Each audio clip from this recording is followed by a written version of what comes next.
जिल्ह्यात नशेच्या पदार्थांची विक्री होत असल्याची बाब गंभीर आहे। अंमली पदार्थ प्रतिबंधक उपाययोजनांची तात्काळ अंमलबजावणी करण्यात यावी। याविरोधात टास्क फोर्सने कायद्याचा धाक निर्माण करून अंमली पदार्थांची लागवड, विक्री आणि वाहतूक करणाऱ्यांची यापुढे कोणतीही गय नको असे आदेश पालकमंत्री चंद्रकांतदादा पाटील यांनी सोमवारी दिलेत। जिल्हाधिकारी कार्यालयात टास्क फोर्सची बैठक पालकमंत्री पाटील यांच्या उपस्थितीत घेण्यात आली। यावेळी जिल्हाधिकारी राजा दयानिधी, पोलीस अधीक्षक संदीप घुके, स्थानिक गुन्हे अन्वेषणचे निरीक्षक सतीश शिंदे, एमआयडीसीच्या वसुंधरा बिरजे, जिल्हा उद्योग केंद्राच्या महाव्यवस्थापक विद्या कुलकर्णी, विशेष कार्य अधिकारी बाळासाहेब यादव उपस्थित होते। पालकमंत्री पाटील म्हणाले की अंमली पदार्थांच्या दुष्परिणामासंदर्भात सार्वजनिक ठिकाणी जनजागृती करावी। त्यासाठी अंमली पदार्थांचे दुष्परिणाम सांगणारी लघुचित्रफीत तयार करावी। शाळा महाविद्यालयातील मुले, युवकांना अंमली पदार्थांचे दुष्परिणाम समजावून सांगावेत, जेणेकरून भावी पिढी यापासून दूर राहू शकेल। आगामी कालावधीत आपण वैयक्तिकरित्या शाळा महाविद्यालयांना भेट देणार आहे। अंमली पदार्थ तस्करी रोखण्यासाठी टास्क फोर्सने स्वतःचा आराखडा तयार ठेवावा, नागरिकांना विश्वास द्यावा। जिल्ह्यातील सर्व औद्योगिक क्षेत्रातील 134 बंद कारखाने तपासणी मोहिमेसाठी जिल्हाधिकारी यांनी स्वतंत्र आदेश निर्गमित करावेत। टास्क फोर्सने ही तपासणी मोहीम जलद गतीने पूर्ण करावी। ज्यांचा अशा अंमली पदार्थ कारवायांमध्ये सहभाग नाही त्यांना कदाचित त्रास होईल, मात्र अशा कारखानदारांनी सहकार्य करावं असे ते म्हणाले।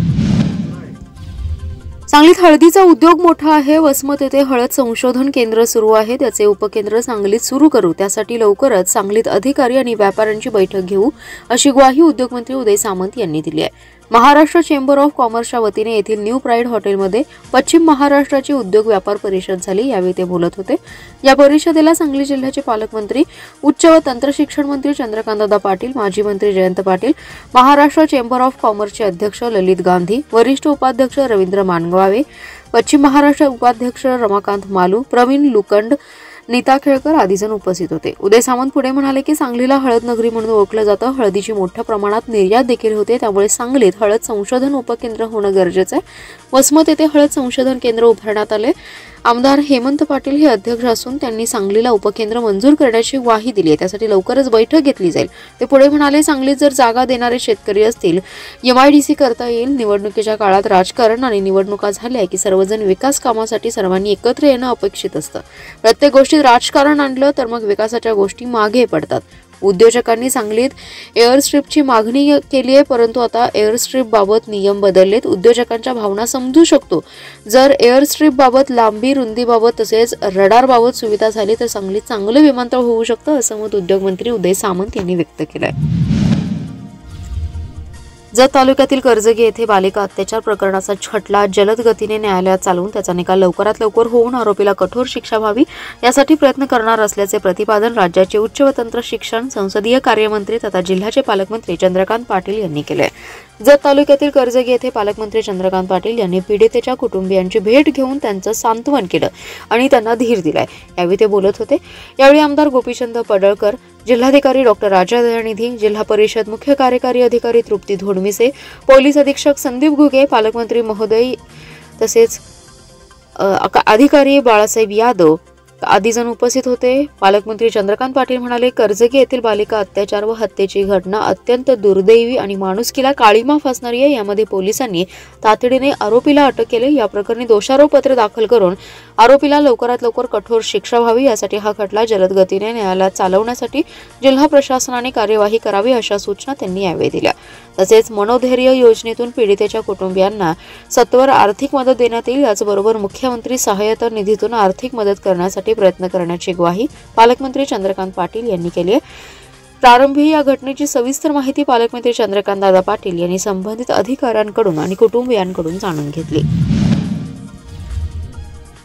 कुंडल येथील ऐतिहासिक महाराष्ट्र कुस्ती मैदानात प्रथम क्रमांकाची कुस्ती महाराष्ट्र केसरी हर्षल सदगीर विरुद्ध गौरव मच्छीवारा पंजाब यांच्यात झाली। यामध्ये हप्ता डावावर गौरव मच्छीवाराने 11व्या मिनिटाला हर्षल सदगीर याला चितपट केले।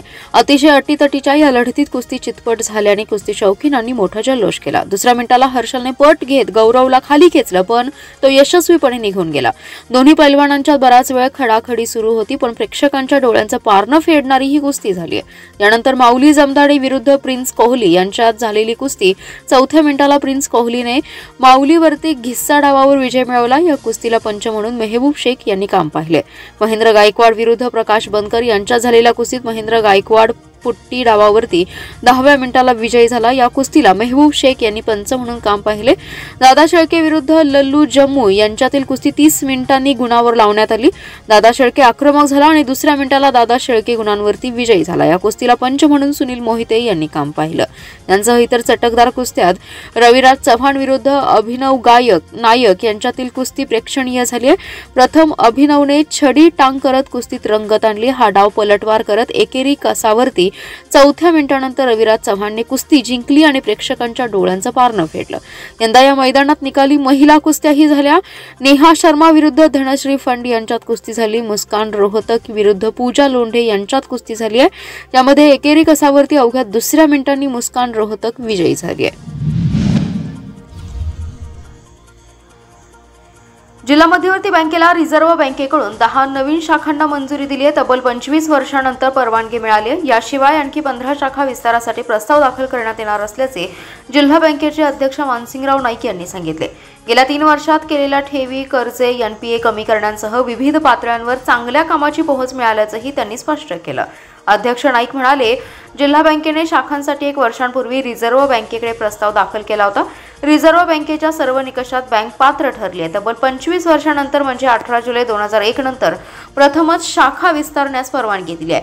नव्या शाखांमध्ये मल्लेवाडी, कुकटोळी, गुड्डापूर, ढवळी, बनपुरी, बलवडी, भाळवणी, शिरगाव, तुपारी फाटा, हनुमंतवाडी, येळापूर या 10 शाखांचा समावेश आहे। या शाखांसाठी जागांचा शोध सुरू आहे। येत्या 3 महिन्यात शाखांना रिझर्व्ह बँक अधिकृत परवानगी क्रमांक देईल। त्यानंतर कामकाज सुरू केलं जाईल। नवीन 10 गावात शाखांमुळे गावात सुविधा वाढण्यास मदत होणार आहे। ग्रामीण भागातील गावांसह ज्या गावात कोणत्याही बँकेची शाखा नाही अशा गावात शाखा सुरू करण्यास आम्ही प्राधान्य देणार आहे। याशिवाय ग्रामीण भागातील लोकांची सोय, ठेवी आणि कर्जे विस्तारासाठी संधी असलेल्या ठिकाणची निवड केली आहे। नव्या 15 शाखांसाठी अशाच ठिकाणच्या निवडी केल्या जातील। उदाहरणार्थ भाटवाडी, काळुंद्रे अशा गावांचा समावेश असेल असंही अध्यक्ष नाईक यांनी सांगितलं। तासगाव बाजार समितीत सोमवारी बेदाणा सौद्यात 300 रुपयांचा टप्पा पार केला। बाजार समितीच्या आवारात झालेल्या सौद्यात भूपाल पाटील यांच्या धारेश्वर ट्रेडिंगमध्ये हिरव्या बेदाण्यास किलोला 311 रुपयांचा दर मिळालाय। हंगामाच्या सुरुवातीलाच बेदाणा दराला चांगलीच झळाळी आली आहे। तासगाव कृषी उत्पन्न बाजार समितीत सोमवारी नवीन बेदाण्याची 25 टन आवक होऊन विकास झालाय। एकूण 600 टन आवक होऊन 340 बेदाण्याची विक्री झाली। यावेळी 13 अडत दुकानात नवीन मालाचा सौदा झाला। जिल्हा बँकेचे संचालक सुरेश पाटील, बाजार समितीचे सभापती युवराज पाटील, उपसभापती रामचंद्र जाधव, संचालक सुदाम माळी, कुमार शेटे यांच्या उपस्थितीत बेदाणा सौदे झाले। त्यावेळी धारेश्वर ट्रेडिंग या अडत दुकानात निखिल नारायण शिंदे राहणार खरशिंग यांच्या हिरव्या बेदाण्यास या हंगामातील उच्चांकी दर मिळालाय। मिरज औद्योगिक व विकासासाठी 37 कोटी रुपये खर्च करण्यात येणार आहे। त्यातील 18 कोटी रुपये रस्ते तर दिवाबत्तीसाठी 9 कोटी रुपये खर्च केले जातील। म्हसवड येथे 3000 एकरावर पश्चिम महाराष्ट्रातील सुसज्ज अशी एमआयडीसी उभारण्यात येणार आहे। त्या संदर्भात मुख्यमंत्री व उपमुख्यमंत्री यांच्याशी चर्चा झाली आहे। केंद्राच्या मदतीतून हा प्रकल्प उभारण्यात येणार आहे। या प्रकल्पामुळे औद्योगिक क्रांती होऊन विकासाला चालना मिळेल। सांगली जिल्ह्यातील ड्रायपोर्टसाठी सकारात्मक निर्णय घेतला जाईल अशी ग्वाही उद्योगमंत्री उदय सामंत यांनी दिली आहे। ते सांगलीमध्ये पत्रकारांशी बोलत होते। सामंत पुढे म्हणाले, सांगली जिल्ह्यात अंमली पदार्थांची अवैधपणे विक्री सुरू आहे। ही बाब गंभीर असून नशेबाजी रोखावी लागेल। बंद असलेल्या कारखान्याची तपासणी करण्याच्या सूचना प्रशासनाला दिलेल्या आहेत। त्यामध्ये काही दोषी किंवा आक्षेपार्ह आढळल्यास संबंधितांवर कठोर कारवाई करण्याच्या सूचना दिल्या। शिवसेना पक्षामध्ये येण्यासाठी सांगली जिल्ह्यातील तसेच राज्यातील अनेक जण इच्छुक आहेत। त्याबाबत लवकरच घडामोड झालेली तुम्हाला पाहायला मिळेल। अलमट्टी धरणाची उंची वाढवण्याबाबत कर्नाटक सरकारच्या हालचाली सुरू आहेत। या संदर्भात केंद्रीय मंत्र्यांनी महाराष्ट्र सरकारने कोणताही आक्षेप घेतला नसल्याचं म्हणणं मांडले। या संदर्भात मी मुख्यमंत्री देवेंद्र फडणवीस व उपमुख्यमंत्री एकनाथ शिंदे यांच्याशी चर्चा करून या भागातील लोकांच्या भावना त्यांच्यापर्यंत मांडणार असल्याचे उद्योगमंत्री सामंत यांनी सांगितले। सांगली येथील विष्णू अण्णा फळ मार्केटमध्ये देवगड आणि कुणकेश्वर येथून 25 पेठीची आंब्याची आवक झाली आहे, तर 1 डझन पेठीला 5500 रुपये इतका उच्चांकी भाव मिळालाय।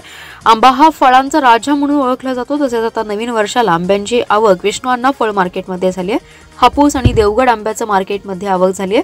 कुणकेश्वर येथील शेतकरी विजय नानेकर यांच्या आंब्याला 5500 इतका विक्रमी दर मिळालाय। आंब्यांचा सीझन आता सुरू होतोय। बाजारपेठेत आंबे दाखल होत आहेत, मात्र मालाची आवक कमी असल्याने सध्या जास्त दर मिळत आहे। जसजशी आवक वाढेल तसतसं सामान्यांच्या आवाक्यात दर येतील अशी शक्यता फळ विक्रेत्यांनी व्यक्त केली आहे। सांगलीमध्ये कृष्णामाई महोत्सवाचा मोठ्या दिमाखात शुभारंभ झाला असून या महोत्सवात शहरातल्या कृष्णा नदीच्या काठावर या निमित्ताने विविध धार्मिक कार्यक्रम देखील पार पडलेत।